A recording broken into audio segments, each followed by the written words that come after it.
Era leaned over and suggested that maybe we should leave, and I was completely on board with that. But, of course, Turbo Granny had to open her mouth and blame us for the noise. Before I knew it, the musicians launched some kind of bizarre attack, and Era and I were forced to transform. I charged forward probably a little too recklessly straight at these strange creatures shooting out musical notes. I actually touch one, and it explodes, startling me. Turbo Granny yells that the notes are bombs, and, oh great, apparently the little rest symbols can paralyze you too. Era is already doubting whether we can dodge everything, and honestly, I kind of agree. Suddenly, we found ourselves standing in a wild paddy field that appeared out of nowhere, and notes were raining down like crazy all around us. I was sprinting through the chaos while Era gracefully dodged the falling notes, making it look effortless. I might have gotten a little distracted watching her, and Turbo Granny shouted at me to stop gawking and pay attention. I tried, I really did, but I ended up colliding with a stupid sign, which made my voice come out squeaky. It was so embarrassing. Era lashes out, whipping her hair at them, but the notes block her strike. Meanwhile, Turbo Granny and I get hit by those paralyzing rests and hammered with bombs. Era glances back, worry flickering in her eyes, but she's too busy dodging for her life to help. And yeah, that's when the doubt hit me again. She was fighting like a pro, while I was just slowing us down.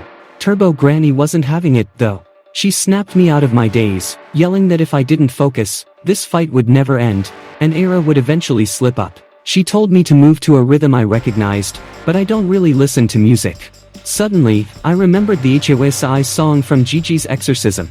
I locked onto that beat, started dodging in sync, and miracle of miracles, I saved Era in time. Turbo Granny even praised me for once. With my support, Era closes the gap and delivers a devastating kick to the conductor. But, as usual, the battlefield transforms once more, this time, into an opera house. For gigantic monsters unleash chorus members, and the chaos escalates dramatically. Era grabs me and Turbo Granny with her acrobatic, silky hair and swings us onto one of the giants' heads. However, another giant crashes into it, nearly sending us plummeting with it. Before I could understand what was happening, Era kicked me away in midair and told me to deal with the musicians. She was then slammed by one of the giants but refused to go down, fighting as if her life depended on it. It was honestly incredible to watch her use her hair to make the giants hit each other.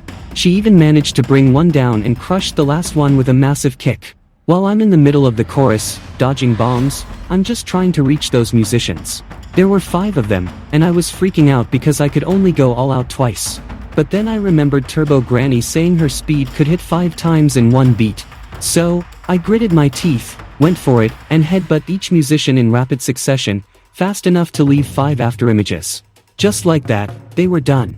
When the illusion finally shattered, we found ourselves back in the classroom. The first thing I did was check on Era and thank her for having my back. She looked like she was about to play it off in her usual cute way, but instead, she just shot Turbo Granny a glare while the old hag bragged about being the real reason we won. I told Turbo Granny that I appreciated her guidance. She smirked and remarked that I hadn't even begun to tap into her true power. Then she explained that the creepy musicians were actually tulpas, fear-made spirits that had sprung to life from the portraits in the classroom. They awakened whenever the piano was played at 2 a.m. Era immediately grew suspicious, thinking Turbo Granny might be hiding something. And knowing her, that was a possibility. The old woman just grinned as if it were all a joke. Then, Turbo Granny accidentally steps on a piano key while climbing down. Guess what?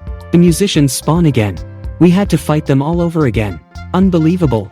Later, back at Momo's house, Manjiro was telling Gigi that they were going to do another exorcism for the evil eye. Gigi was sulking, Momo was objecting, Seiko was quiet, and I couldn't stay quiet any longer.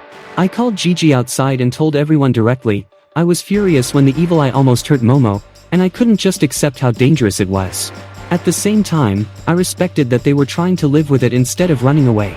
I admitted that I hated how weak I felt compared to everyone else, but I still wanted to fight this time for real. Manjiro tried to stop me, but Seiko let me go, perhaps sensing my determination. Gigi actually trusted me with the evil eye, and after Era splashed him with cold water, it finally emerged. Then, it was me in Turbo Granny form, launching myself at the evil eye with all my strength.